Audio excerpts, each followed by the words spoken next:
So the players get the lag underway, and here we are. This is semi-final number 2. Semi-final number 1 is over on the main arena table, and that's the Liam Dunster-John McAllister match. We'll keep up with the scores in that one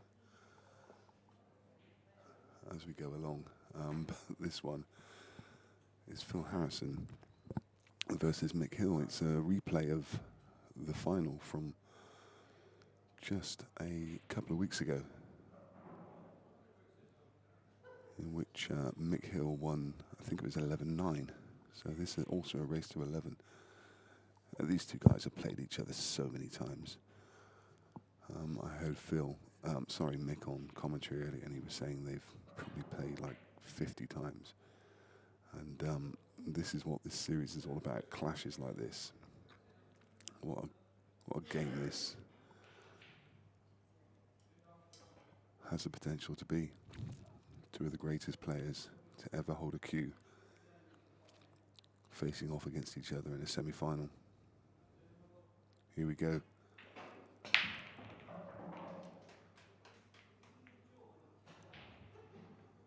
Well, he's crunched them, didn't quite flush it. As you saw, the white ball nearly went in off into the side.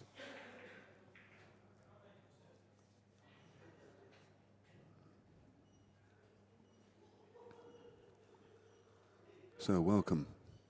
We hope you've been enjoying the pool over this weekend.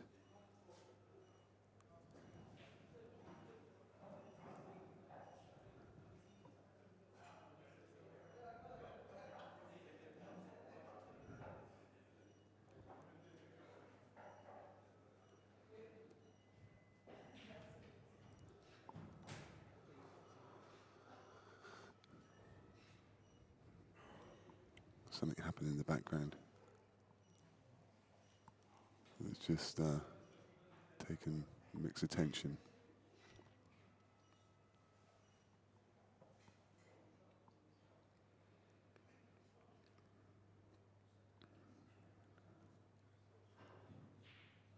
Neither players bothered with the rack as yet.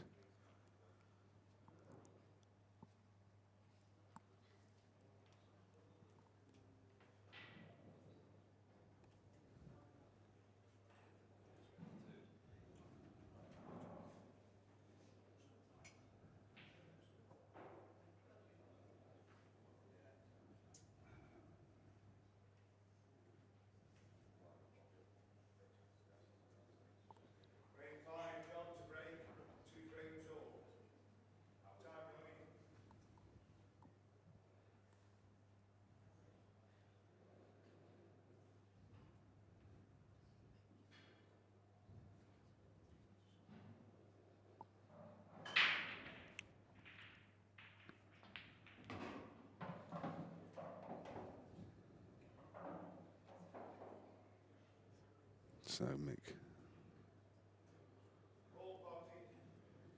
is first up. Can he take full advantage of this early dry break from Phil? These early frames are going to be important. Neither player can let the other one get 2 or 3 ahead.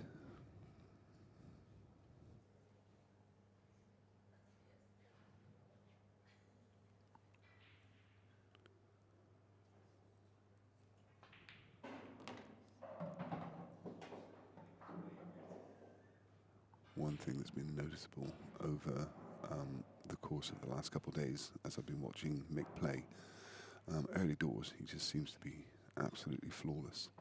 And I don't know if it's it may be a age thing. As the match goes on, his concentration seems to wane a little bit later. I think he even admitted on commentary that he's not quite the player he used to be maybe 10 years ago.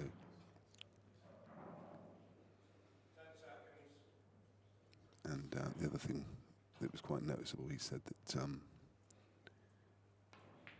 he does feel the pressure a little more as it gets later into the match, whereas some years ago you would have never felt that.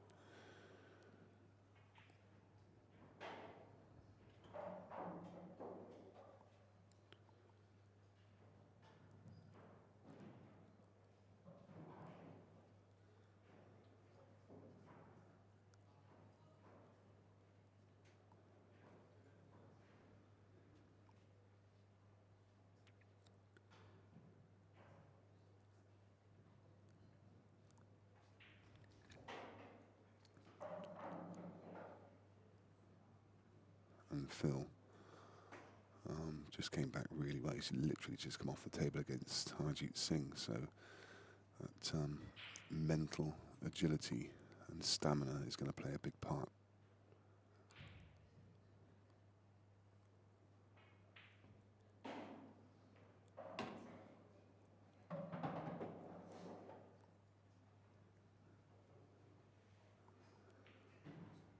That's a loose one from Phil.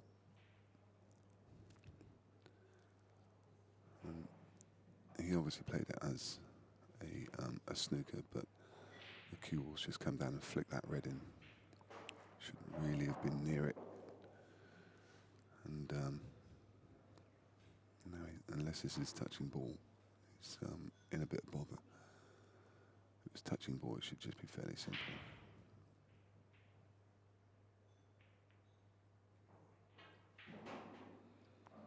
Delicate little shot, but he's left Mick a thin cut at the top of the table.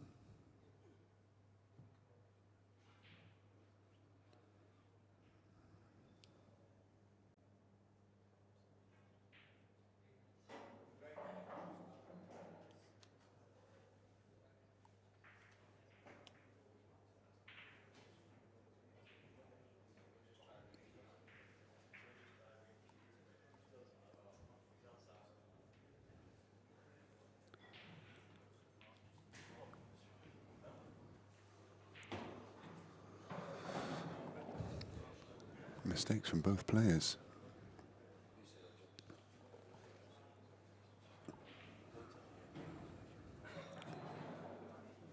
And I think That's going to be Phil. Mick's only mistake in, or his last mistake in this frame.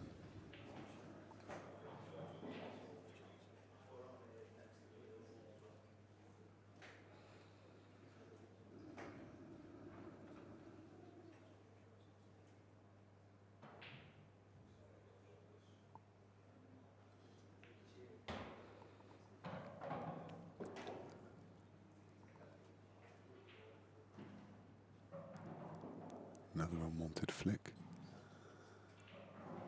Neither player's quite settled yet.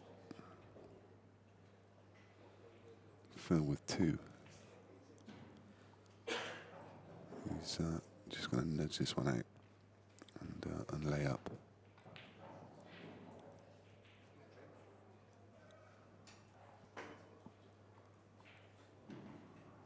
It's not quite what he played. Caught the knuckle, but he's fine.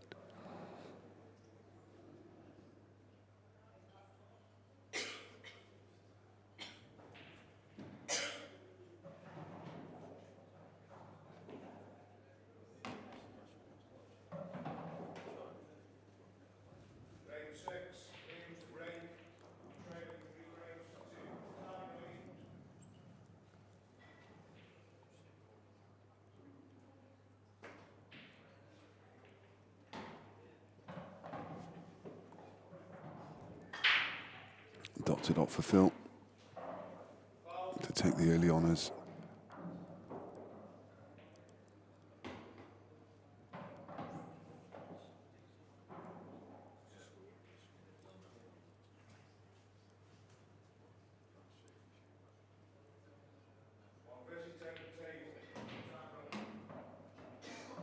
The yellow's just dropped in.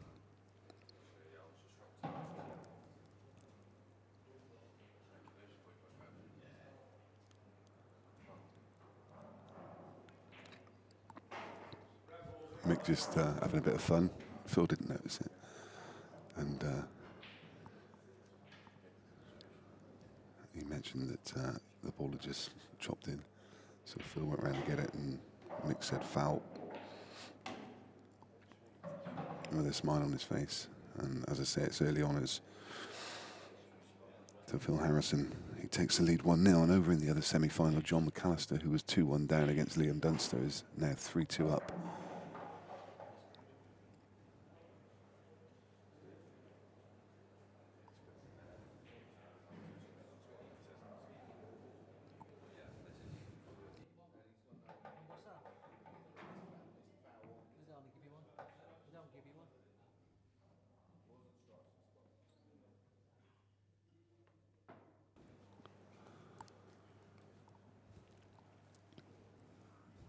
John McAllister's been something else this weekend. He was 8-2 down against Ronan McCarthy and came back to win a Hill game 11-10.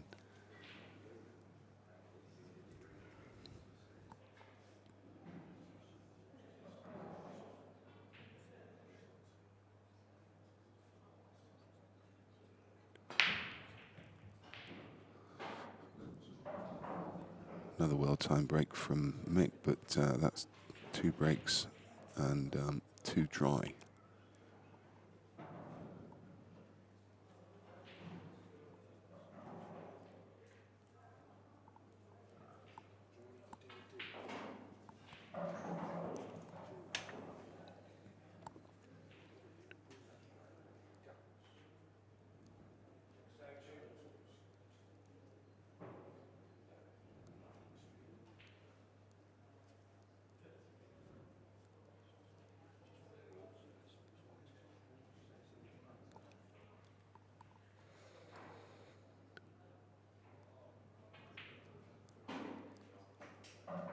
What do we fancy here?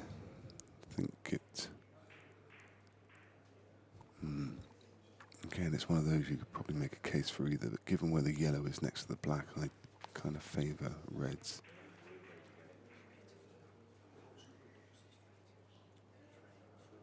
As does Phil.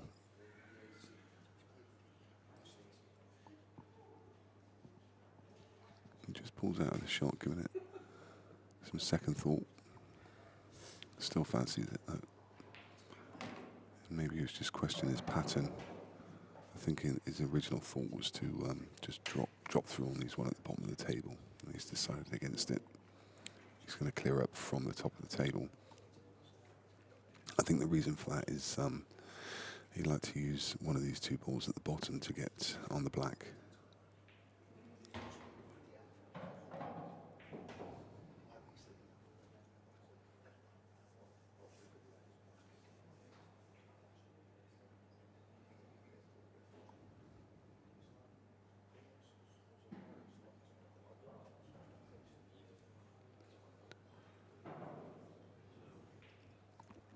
Phil now going to come across to the side rail and try and deal with these two balls.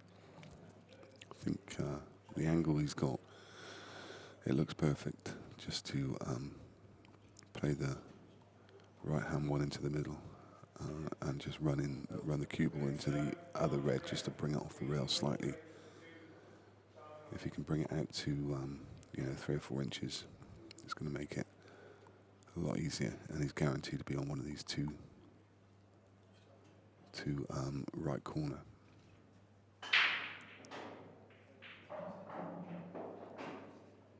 Yeah, he must not like the angle. He doesn't want that cannon, so he's going to try and get better on it. Oh, this is too much.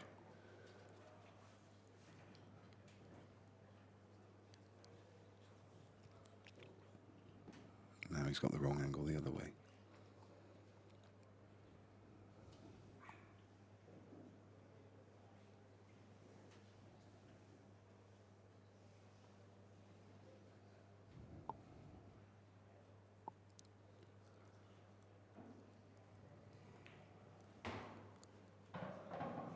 Yeah, so he's gonna take his medicine, as they say, and play a double.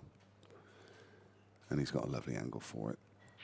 At this level, you expect Phil to be potting this like it's in open play.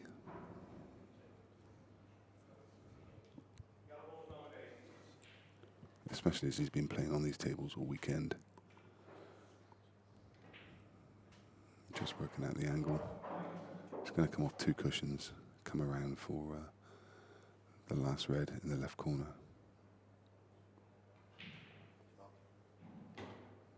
Perfect. Slightly hamper cueing, but he's not going to worry about that. He doesn't have to do anything with the white ball. He can just drop it in, and then it's black in the middle. And this has been a great start for Phil. This is how this would have played out in his mind as he was mentally preparing.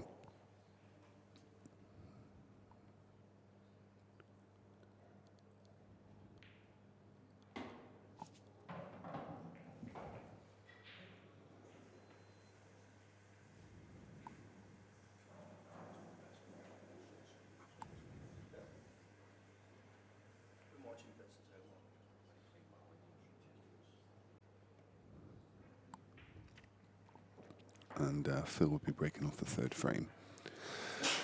So 2 games are live on the stream at the moment. You've got John McAllister, Liam Dunster in the main arena, table 16. And he's currently 4-2 up. We are streaming on Facebook and YouTube for both games. So if you have a problem with one, then please do head across to the other. You can search on YouTube. It will be Beard Productions channel, and if you're on there, please do subscribe to the page. And across on YouTube, on Facebook, it's also on the Beard Productions Facebook page. And if you haven't done so before, please do give us a like and a share. It would be good if you could share this on both. Certainly share it on Facebook, share it on YouTube. Paste it on your wall. If you've got friends that are pool players, I'm sure they would love to see these games. Not very often you get to see Phil Harrison play Mick Hill, so share it and get it out there. Let's get the viewing figures up. Phil gets us underway. Seen to put a bit extra in that, and he's made a ball this time. In fact, he's made 2 balls, 1 of each. not the best.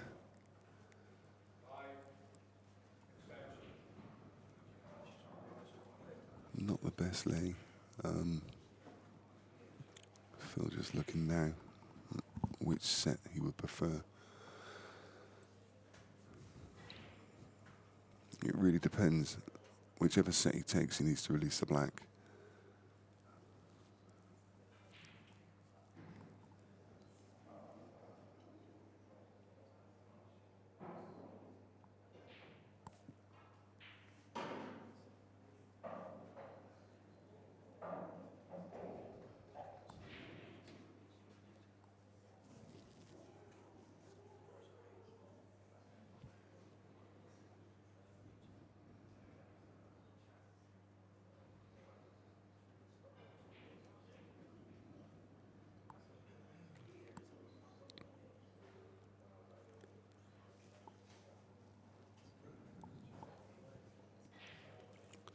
So it'd be interesting to hear your predictions. Who do you fancy for this one? Phil with the early lead, but who's to say that's going to be enough?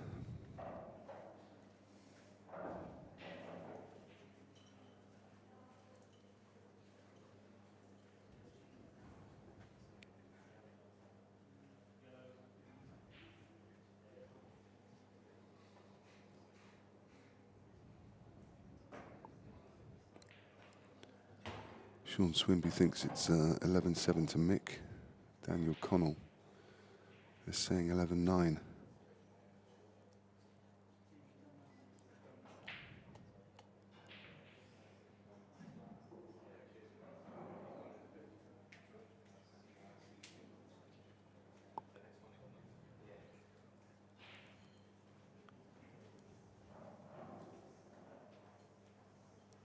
Brendan Greenall thinks Mick's going to win 11-8.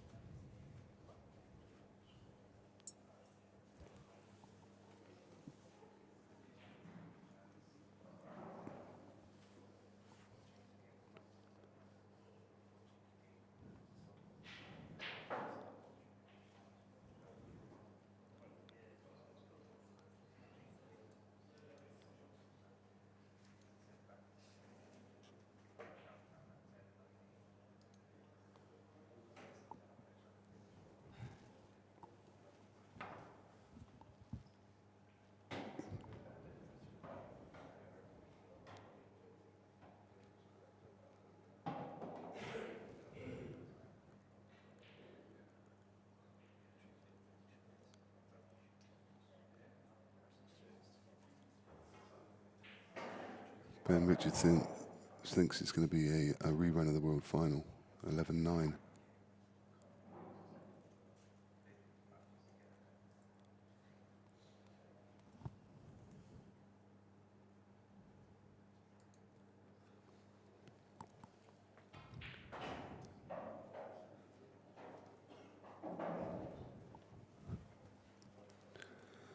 Janet Jones is going for a hill-hill match, but she can't call a winner.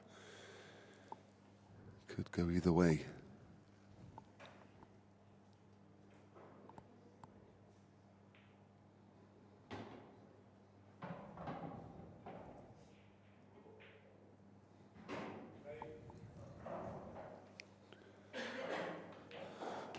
I can hear the frames rattling through across on the other table. I think, I'm not sure who won that one. We'll see it pop up on the scoreboard in a minute. And if you want to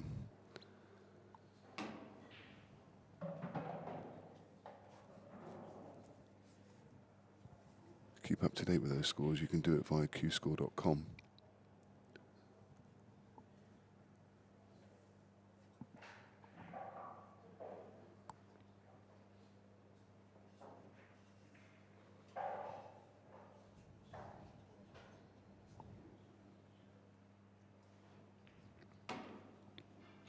Oh dear, oh dear, oh dear. You could see Mick jump in the air. Gave a little jump in the air, and his facial expressions are quite funny. He's like, ooh. put his hand up to apologise to Phil. That could have easily gone very wrong, could have easily been snookered there. He's left the path through to this red. Just a touch of good fortune. But who'd deny it? Everyone needs a bit. Oh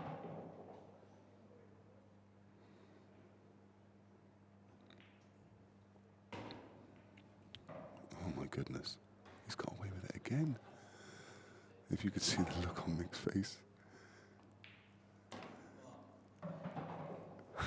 He's just looked across at Phil and gone, what? What'd I do wrong? Wow. 2 pieces of luck in one frame. Either one of those could have gone wrong and it would have been frame over the other way. But regardless, Mick Hill is on the hill.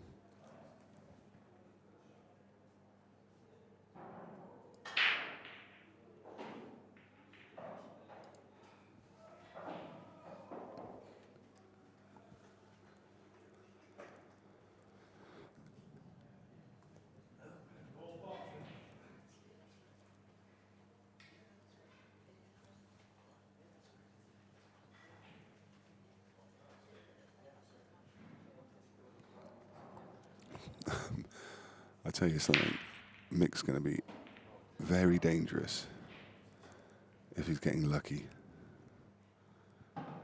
The guy doesn't need luck.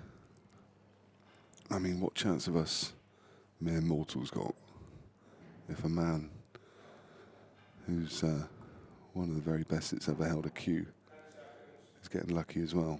But he's not been lucky with that break. I won't say he's unlucky though. He screwed it straight in. It wasn't kicked. Just didn't flush it like he normally does and screw it straight back at the middle of the table.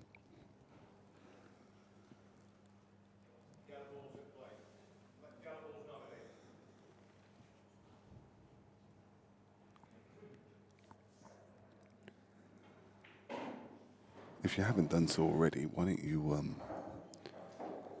get your smart TV on and search out Beard Productions and put this one on a smart TV and get your laptop or your device, stick it on the arm of the chair and watch the other game at the same time, watch both semi-finals. Is there a better way to spend a Sunday night than with Beard Productions watching the semi-finals of the Supreme Series Event 2?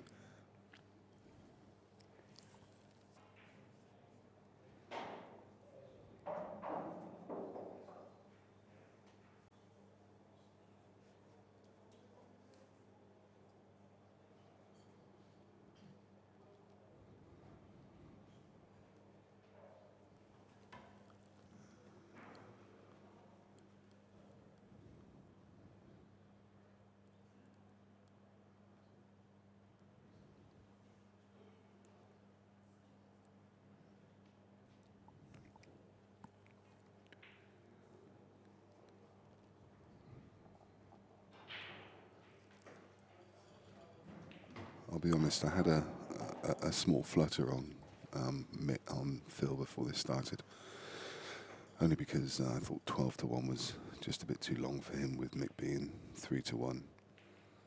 And I thought it was all but dead and gone, 9-6 down against Harjeet, and Harjeet's been playing superbly. But you can never write him off, can you?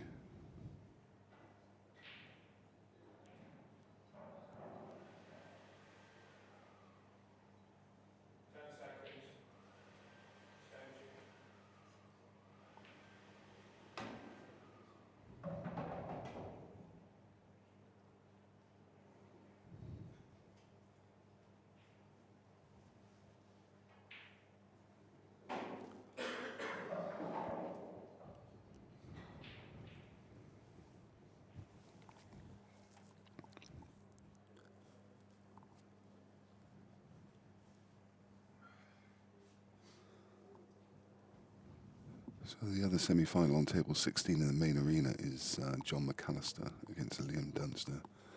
John McAllister is leading that one 4-3. But look out is all I will say, because Liam Dunster has been a slow starter all the way through this tournament.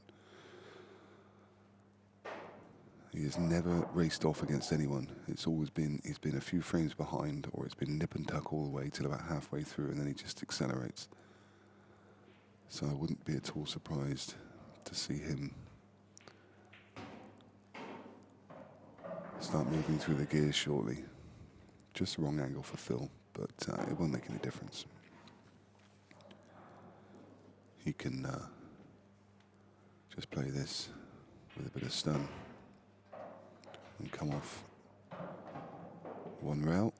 He could have played off two if he wished, just taking all the danger out of it by coming off one. Screw straight up the table, straight back down in a line. Excuse me, a bit clumsy with the microphone.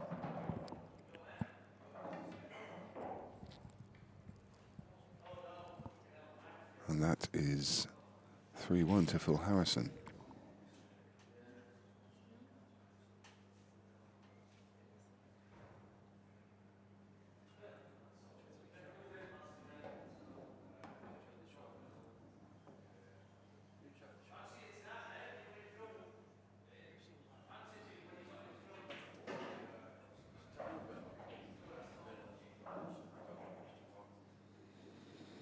So again, just a plea to everyone, if you could please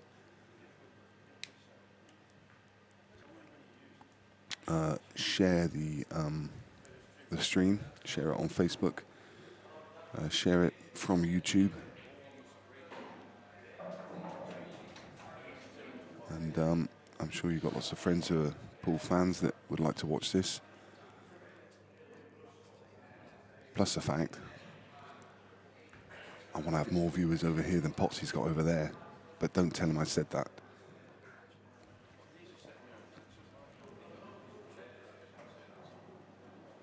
Phil to get frame number 5 underway. Super break. Again, he was breaking really well yesterday.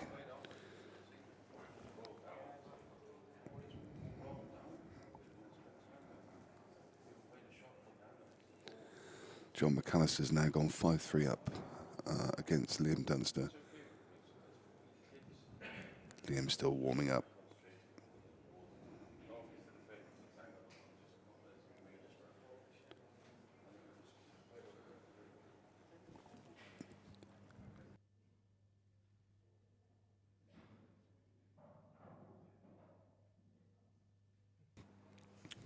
So, what about score predictions now? We're a couple of frames further forward. Has anyone changed their mind from what they've seen so far?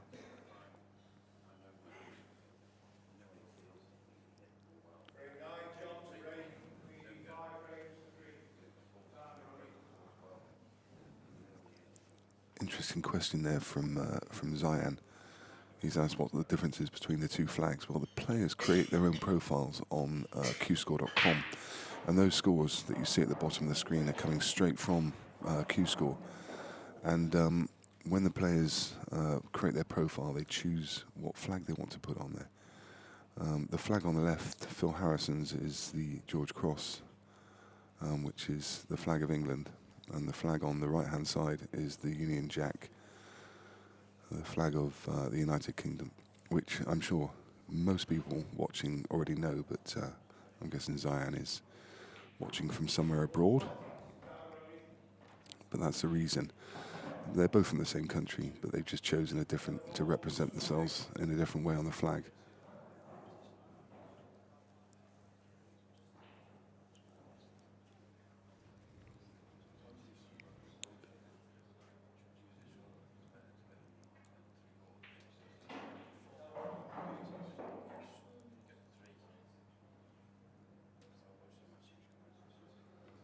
Yeah, Jamie Swayland saying that Phil's in the zone. 11-6. Sean Swinby, he's already changed his mind. He said 11-7. He's changed it to 11-9. I reckon he's gonna make it 11-10 if Phil wins this one. I'm gonna ask you again in a minute, Sean.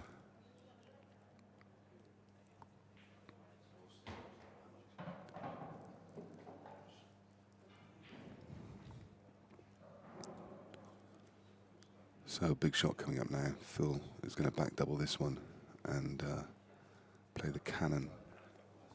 So what he wants to do is play off the cushion into the red, which is then going to release the yellow and the black. He would have probably just preferred to hit that slightly lower, which would have nudged the black out as well, but he'll definitely take that. I think the black actually will drop in the middle, so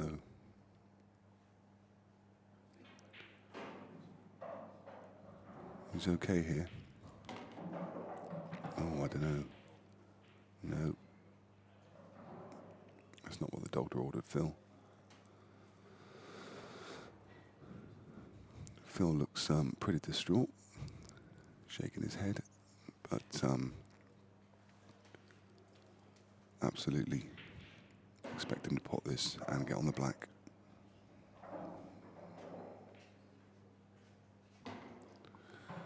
So he's on the black for a double, and this is another one of those doubles we spoke about a minute ago. It's virtually an open play pot. Never expecting a player at this standard to miss those. And Phil is now 4-1. Are you changing it, Sean? Are we going up to 11-10 now? I'm just teasing.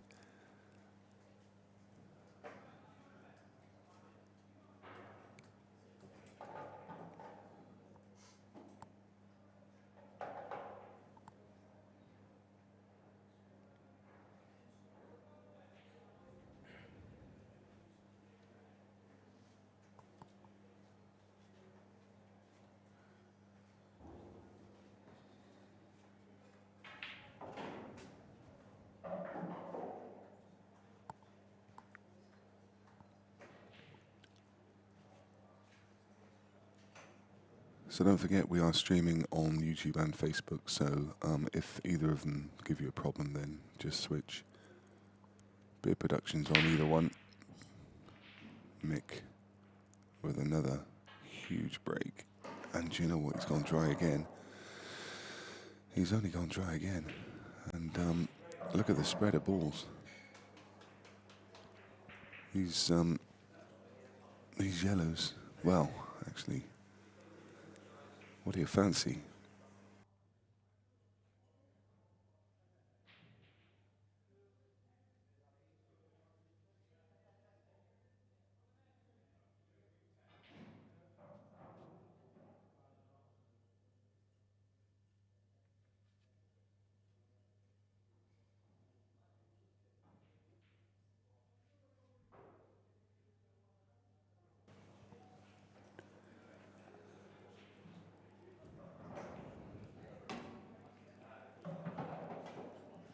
Sean Swimby. Got to stick at 11-9.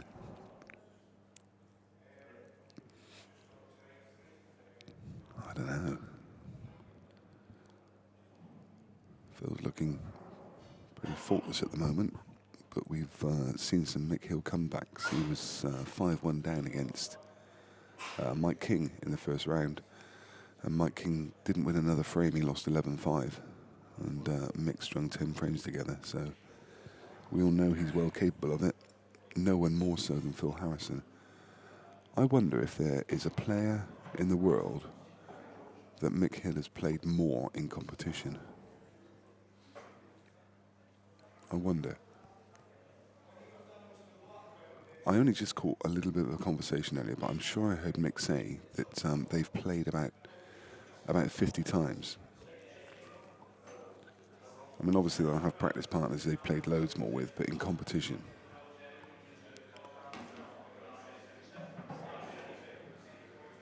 I've got to be honest, Phil looks pretty resolute here. Absolutely none of his usual facial expressions. Just a couple when he's made an absolute wreck-it, but at the moment he looks absolutely zoned in.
Craig saying he looks like he's had 2 cups of tea in a row. You obviously know Phil. He does love a cup of tea. I was talking to Rich Wharton yesterday and asking him, because Phil's a bit of a mysterious character for me. He's, he's got that kind of aura about him that he doesn't seem to party. He doesn't. I've mentioned it before on stream. He just seems to like, if you tell him to be there half an hour before, he'll be there 35 minutes before, and he'll stick around for 20 minutes after he's won his game and do a bit of socialising and say hello to a few old friends, and then he just disappears. And you don't see him again until half an hour before his next game. Never seen him drink an alcoholic drink. And I said to Rich, what does he do? Does he go back to his hotel room and watch some EastEnders or something? But, Rich was saying he probably pops up the local tea shop and he's never happier than with a cup of tea and a bourbon biscuit. This will be some shot. This will be some shot.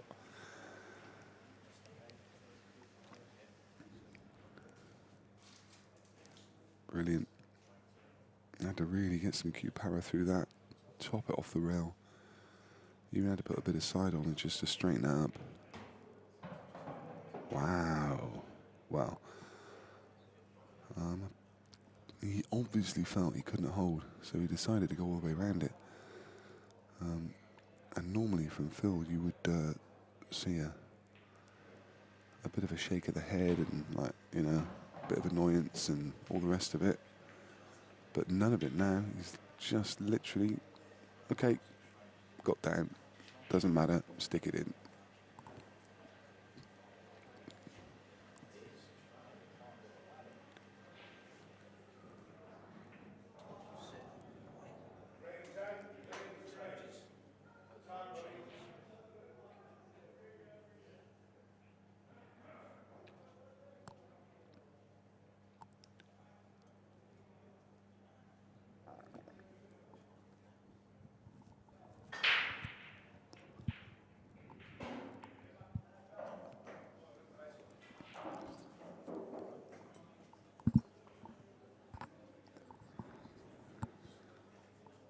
Do you know what? It's actually nice to be away from that arena table. I've been commentating on it all weekend, and we come across to table 11, and it hasn't got the lights and the cameras and the setup and all the rest of it, but we just got the one fixed camera and a little sofa and a little setup. I mean, honestly, if you see the gear that these guys turn up with over the other side, I've pitched up to do a commentary this weekend, and they've brought me literally like a 50-inch monitor that I've got sat in front of me looking at every camera angle. I mean, it is impressive. It really is impressive. And it's good to work with. But it's quite nice to come over here and have a chat with you guys and watch a bit of Mick and Phil. It just feels like I'm sat on a sofa, and it just feels like I'm sat in the front room having a chat about the game.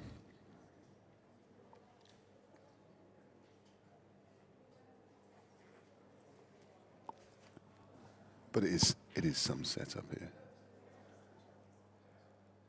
If you got a chance over this series, you need to come on down for one of the weekends, even if it's just for a day. Come down on a Saturday when all the players are here. I mean, literally, you're walking through the bar, and if you're a pool fan, as I am, then you're bumping into Darren Appleton and Chris Melling and Jason Shaw and Mick and Phil and Rob Chilton, and it's just quite incredible. I mean, if you were a football fan, it would be, like walking into a room with Ronaldo and Messi and all your kind of idols. It's just fantastic. You just don't get the opportunities like this. Come and join us for one of the weekends, and come and meet some of the players. It's a great experience. And then you can see this incredible arena that they've set up. It looks absolutely fantastic. And go and have a look at, I reckon Beard Productions must have started turning up with a lorry. They used to do it in the back of a car, but I reckon they must have an Arctic lorry for the gear that they're humping around.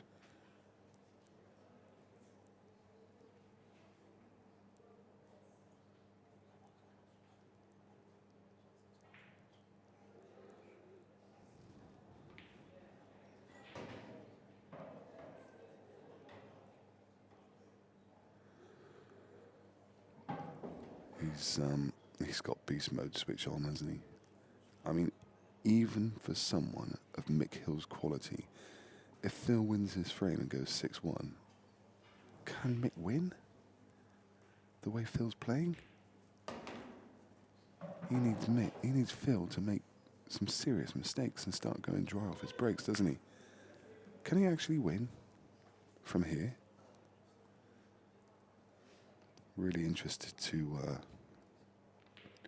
see how this one plays out now. Even though it's a bit one-sided at the moment, what a game.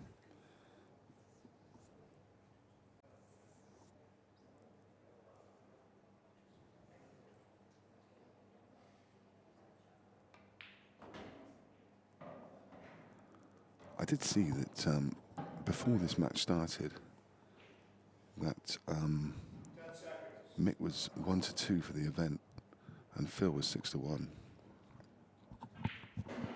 And it was only simply because he had to play Mick. Oh, he's overhit this one. He's not let Mick in, has he? I mean, with the greatest respect, Phil, he's got a big margin of error there, hasn't he? Anywhere from 3 inches above where he is to the bulk line, basically, and he's going to have a shot at this black. Bit of a cardinal error. You don't see him make too many mistakes.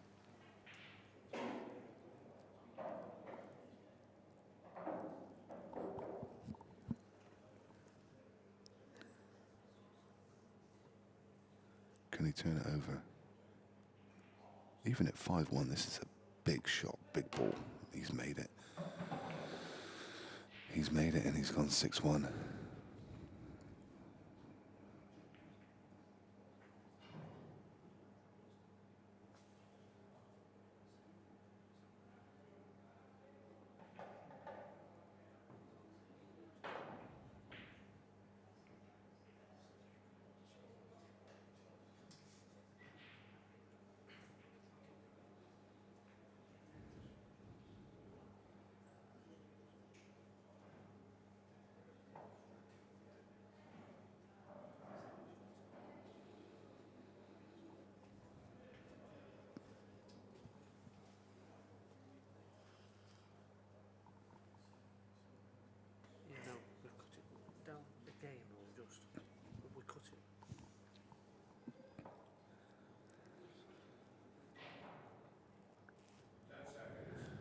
This is a big break.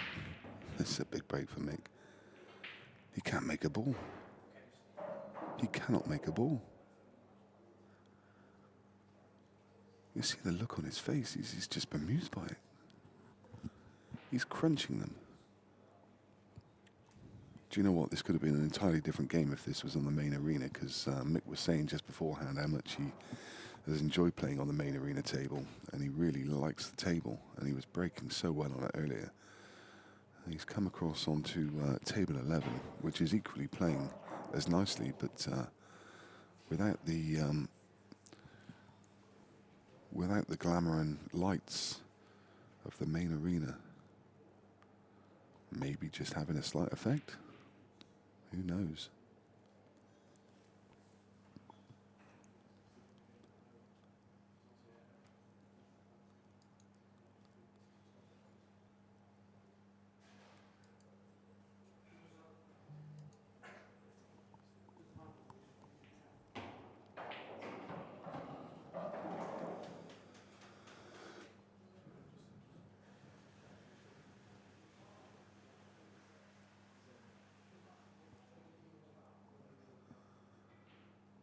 Nice to see Shane Conroy on the chat. Hope you're well. Hope you enjoyed your visit.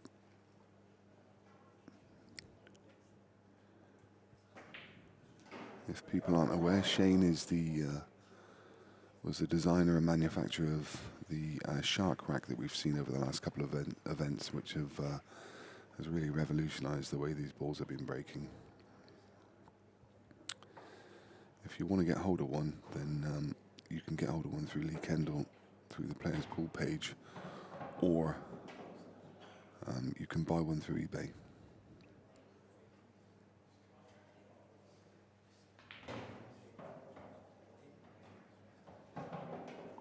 So Mick's got one problem ball.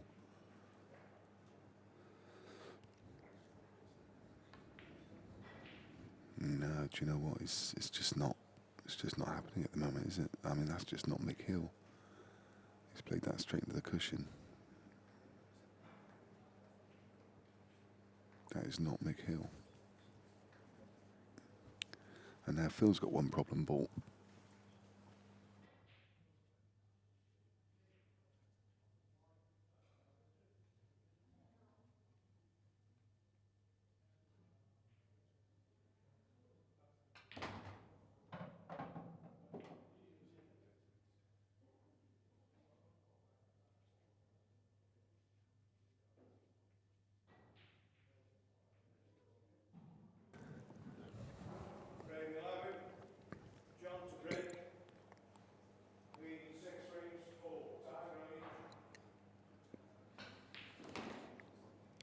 Great pot. Look at that for a shot. Look at that for a shot. Cue ball control. Length of the table. Pot the ball. Screw back on a sixpence. Couldn't have placed it better by hand. This guy means business. He is on fire. Someone get a fire extinguisher. Phil Harrison's burning up.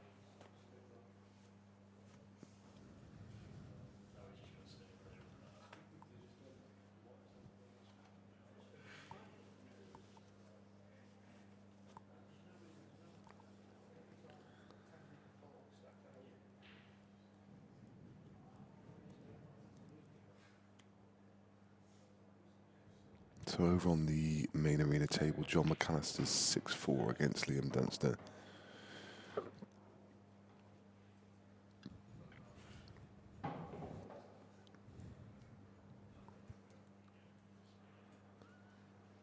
So Phil needs to just be careful here.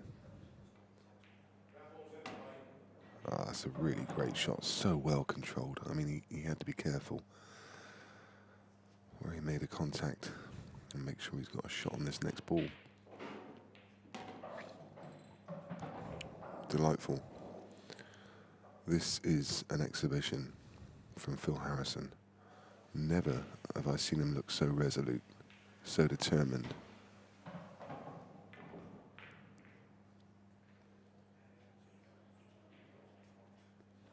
He's literally sauntering around the table. What a player.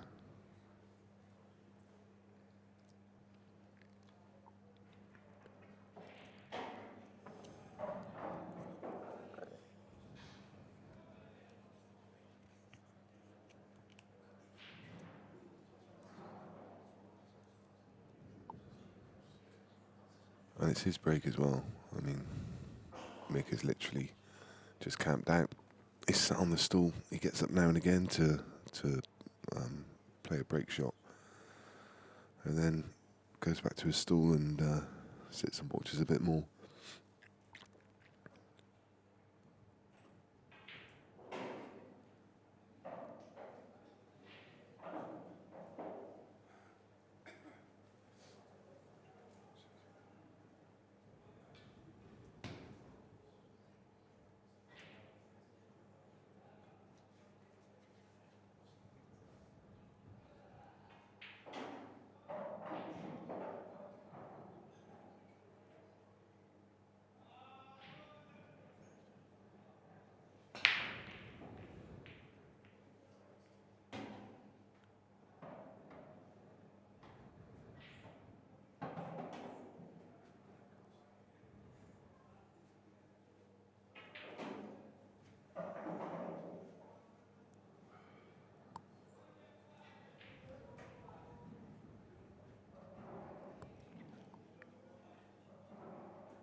Surely Phil can't keep this up.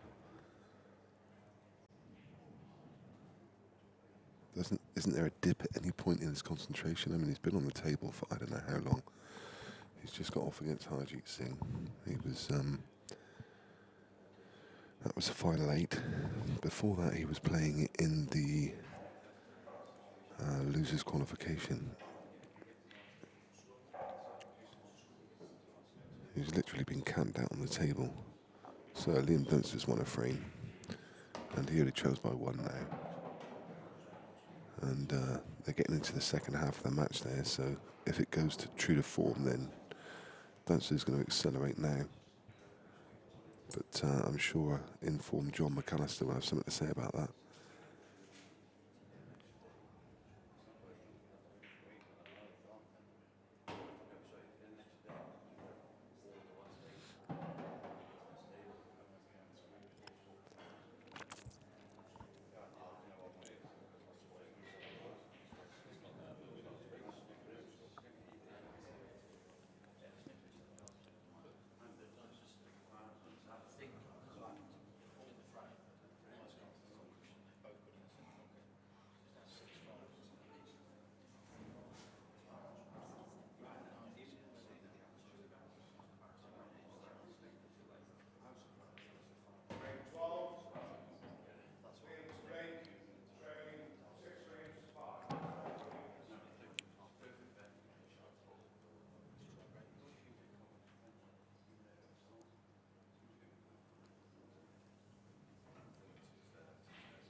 Yeah, Phil looks a bit distraught there. He's finished about 2 inches short of pace.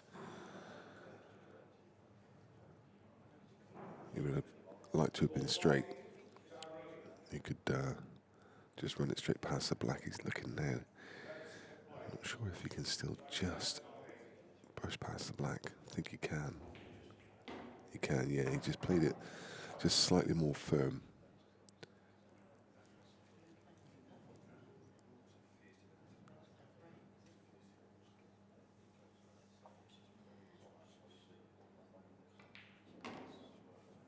Ooh. He's okay, but in fact, he's perfect. Just looked for a second that he hadn't come back enough. Phil Harrison leads 8 frames to 1.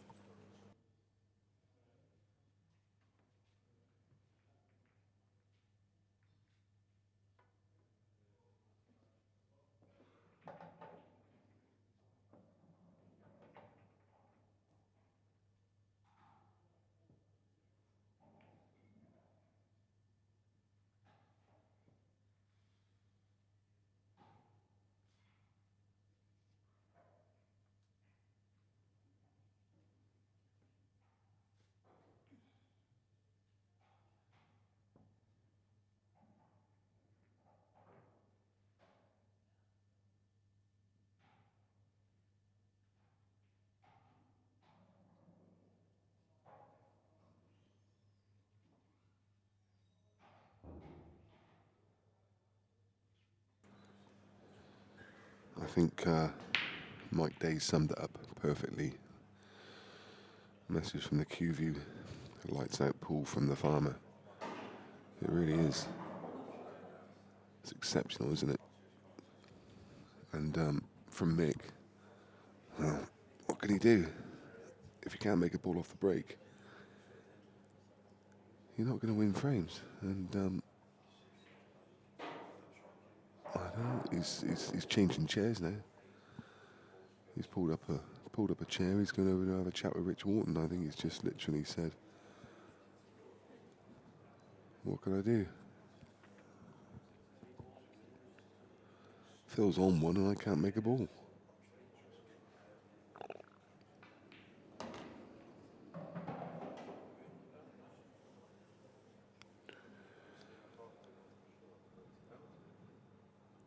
Sean Swinby, 11-10 to Mick. cheeky monkey. He's going to change it soon.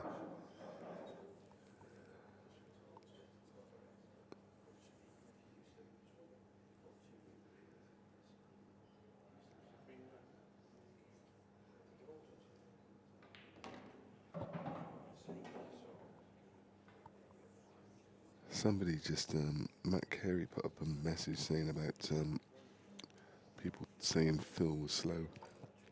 I saw something earlier. It was, someone had questioned who's the slowest person in pool? Is it Phil Harrison or Liam Dunster? And I'm thinking, has anyone seen Phil? I mean, you could have a shot clock on this, and he wouldn't have been worn about 10 seconds one single time. I think, would he? When he needs to think about a shot a little bit, he thinks about it a little bit. But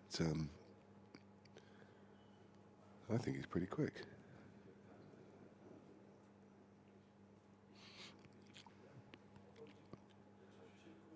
So he can just run up and land on this yellow.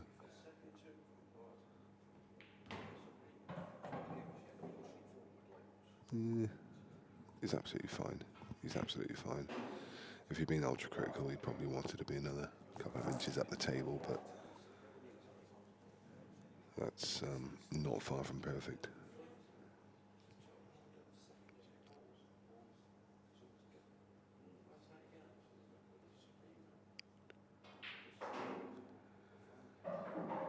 It's amazing, actually, that Mick is going dry. He was breaking so well on the main arena table, like superbly well, timing them beautifully. But like Chris Melling yesterday against Tom Cousins, couldn't buy a ball off the break. So this one, betwixt and between, Phil's come up probably 9 inches short of pace. So he's going to have to play a double. Oh no, no, he went for a cut.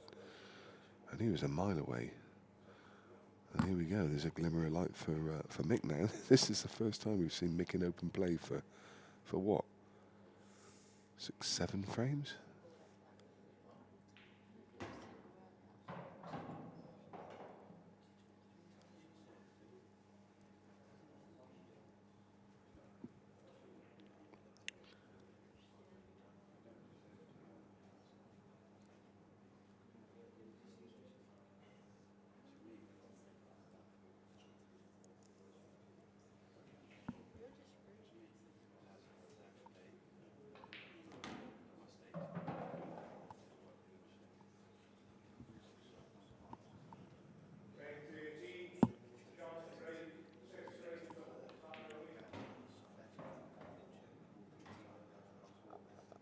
And all Mick can do now is just put these away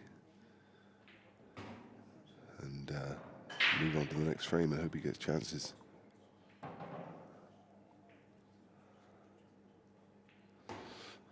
Going about these in pretty short time.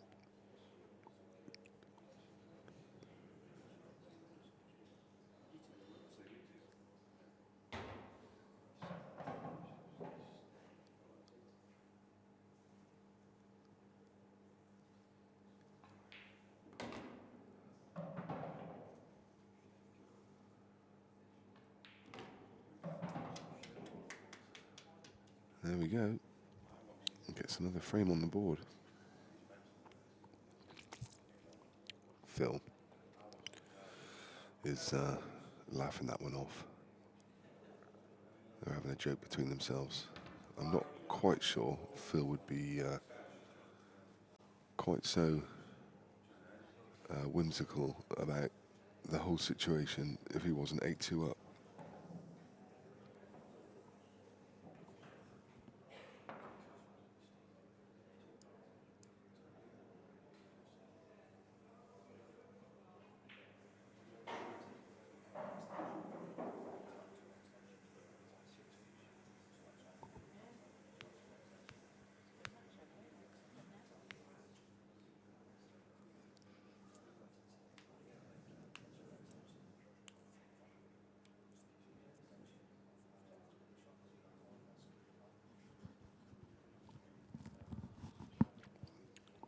saying, is it a kick, is it a skid? I wonder if Greg Matten's watching. What his opinion is. Was that a skid, Greg?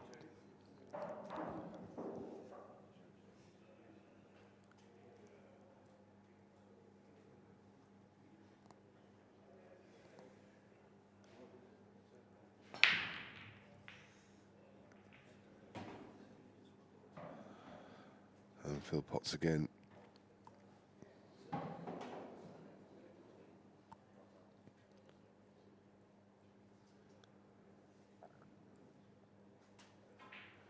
Could it be a turning point?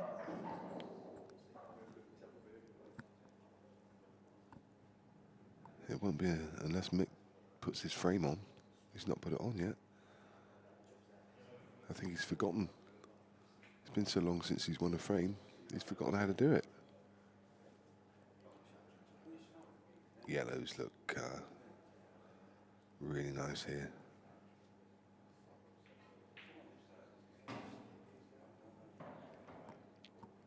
Just that one problem ball.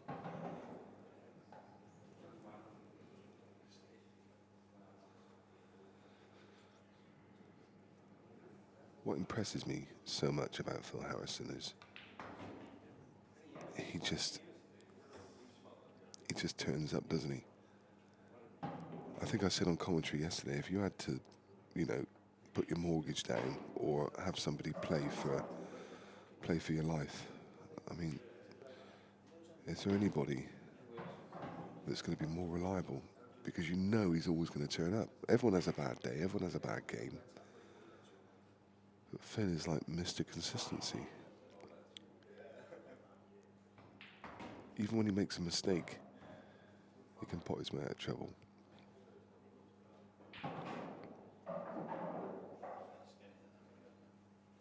It's so impressive because it makes the game look so easy. We all know, us mere mortals know that it's not this easy, is it?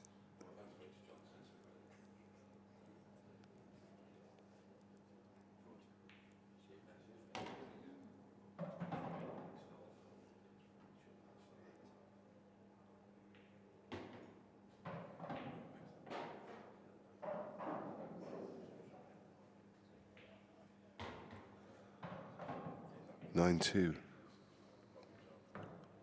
Mick's gone across and put his score on now. Phil just stepping out of the arena for a quick bathroom break.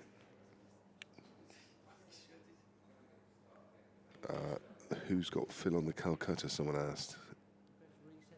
I can tell you who bought Phil. I'm pretty sure it was one of Kev Moore's friends called Kit Wong. And just earlier today, Kev Moyles has bought half. The full price was 4,100 during the Calcutta, and I think Kev has paid half. Kev has paid 4,000 for 50%. Bit of a gamble, but who else would you want it on?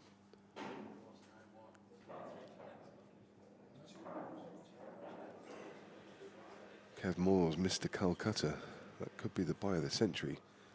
£4,000 to win about 16. I don't think he'd have got, well, of course he would have got 3-1 with the bookie. I think he'd have got 6-1 with the bookie, but the bookie only plays one place. Whereas Kev was due guaranteed money back from the semi-finals. The non-elite was won by Harjeet Singh. Harjeet got knocked out in the last 8. And the owners of Harjeet did really well for themselves. They picked up the 5% for the non-elite prize, which was 4,300. And they won another 4,300 because Harjeet got into the quarter-final. And Harjeet was 9-6 up against Phil. And I think they were all almost counting their money for the semi-final. But Phil came through that when he won the last 5 frames in a row, and here he is. This is what he does. Phil's Mick's made a ball at last. I'm surprised he didn't give a little cheer.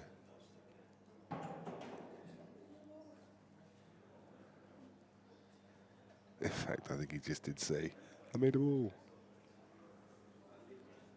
The black is sat on the rack, so they're just going to mark it with.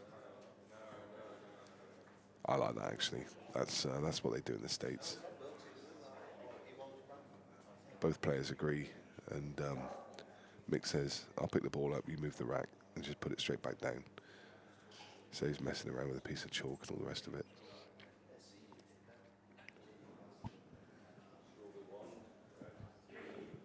Okay, it might change the game if there's balls around it, but there isn't anything around it. So if he puts it down 2 mil to the left, it's not going to make any difference whatsoever.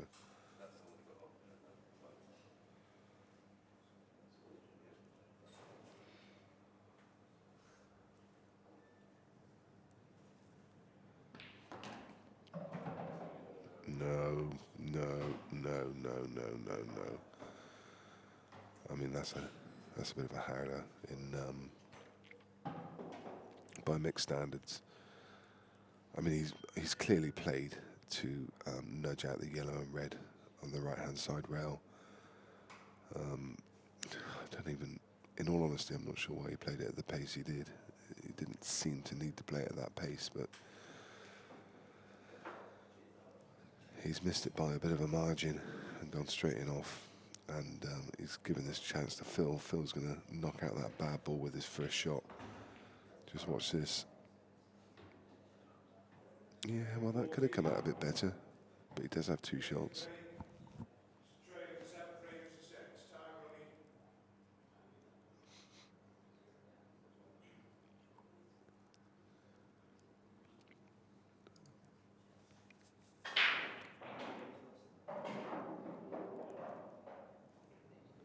John McAllister 7, Liam Dunster 6.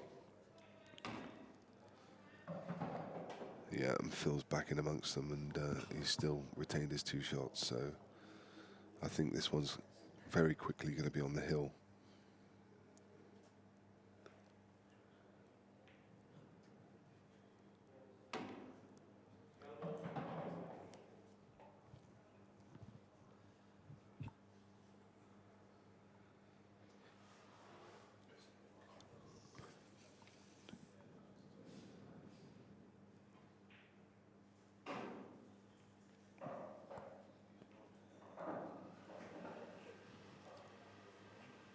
Clever stuff from Phil, just using his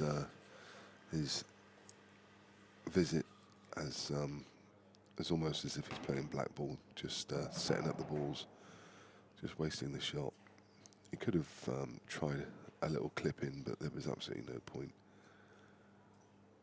He knows he can clear up these remaining couple of balls with 1 shot, so why not?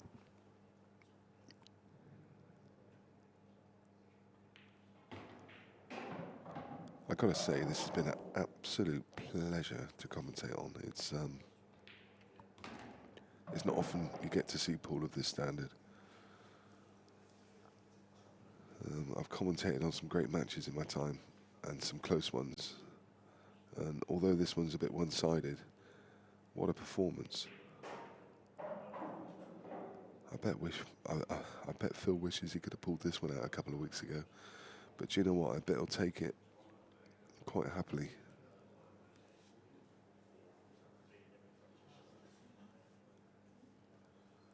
I think I've got a man crush.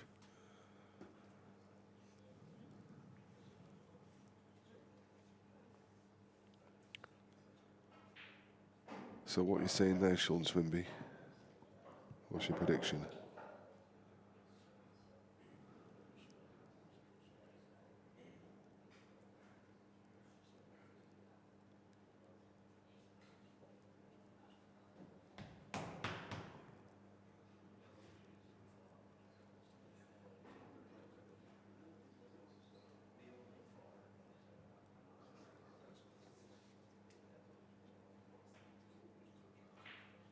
Phil goes through his pre-break routine. Oh, not what the doctor ordered when you want a breaking dish for the match. He's gone straight in off.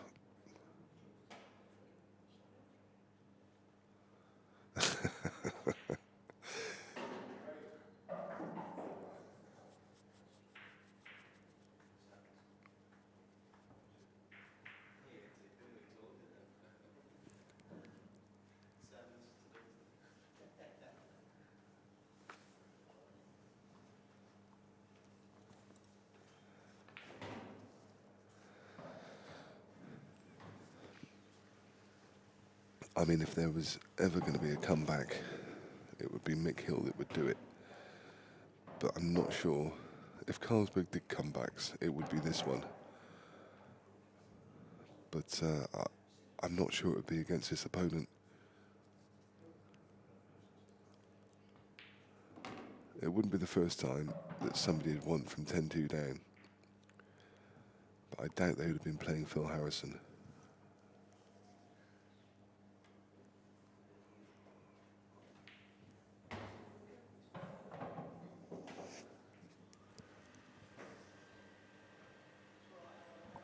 Liam Dunster's won another frame, and he's now 7-all.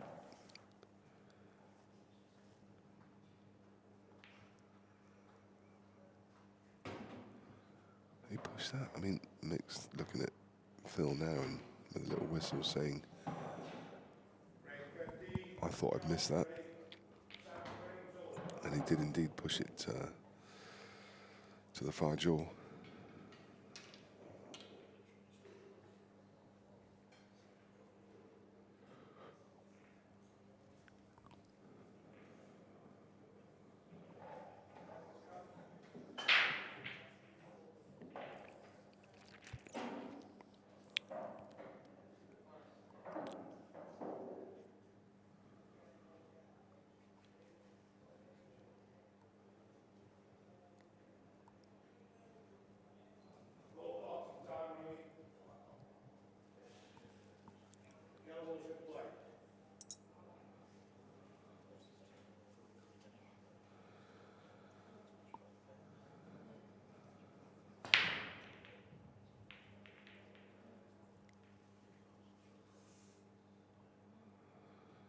No good.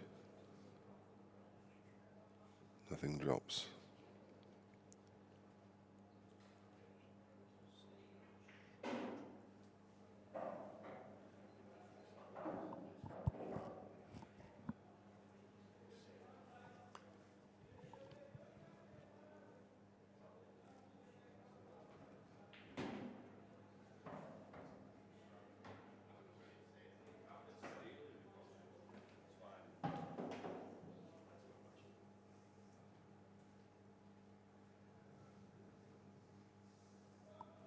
Is that going to be the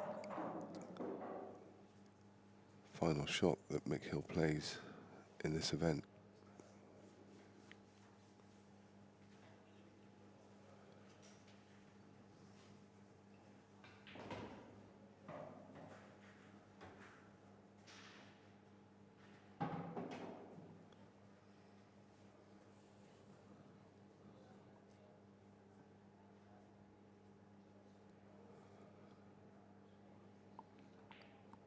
Somebody asking what tips these players use. I can tell you that Phil Harrison uses a 9mm Elk Master.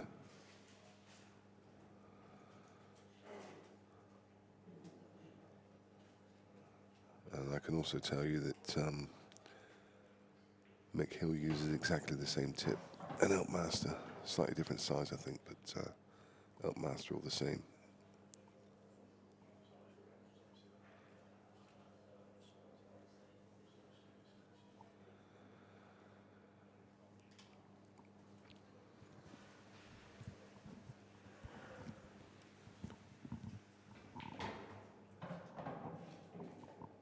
Needs a good kiss. Got a good kiss. Wry smile on his face. He would take it away from him with this performance. Last couple of balls now for Phil Harrison to get across the line in this semi-final, where he will wait the winner of Liam Dunster versus John McAllister. I've thoroughly enjoyed this match. Thank you for joining me. And all Mick does is just clap his hands to Phil and say, well done, mate. There's not a lot Mick could have done there. His break forsake him, and that was pretty much all she wrote. Awesome stuff. from Phil Harrison, though. Just jumped on absolutely everything. It was pretty much flawless. Join me again when I will be on the arena table ready for the final. I will speak to you all on the conclusion of the Liam Dunster John McAllister, and we're all set up ready for the final. I can't wait for it. I hope you'll join me there. See you soon.